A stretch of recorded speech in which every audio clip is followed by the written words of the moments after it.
इस बैग की कोई सीमा नहीं है। जब यह आता है तो जीवन में खुशी कहीं भी नजर नहीं आती है, क्योंकि उसकी जगह पर बैग आता है। जब बैग ही होता है तो जीवन सुखी कैसे हो सकता है। यह कहानी एक बूढ़े पिता की है, जो कि अब बहुत बूढ़े हो गए हैं।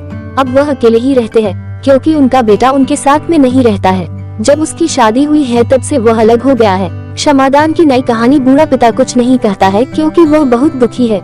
उसे पता है कि अब उसका लड़का उन्हें साथ में नहीं रखता है, लेकिन बूढ़ा पिता इस बात को जानता था। जब उनका लड़का छोटा था तब उसे वह बहुत दूर तक घुमाने ले जाया करते थे, उसके साथ रहना पसंद करते थे। बूढ़ा पिता अपने बेटे को बहुत प्यार करता है। यह इसलिए नहीं था कि वो उनसे कुछ उम्मीद रखता है, यह प्यार तो अपने बेटे या बेटी से होता ही है। मगर जब वह बड़ा हो गया था, जब उसकी शादी हुई तो वह बदल गया था।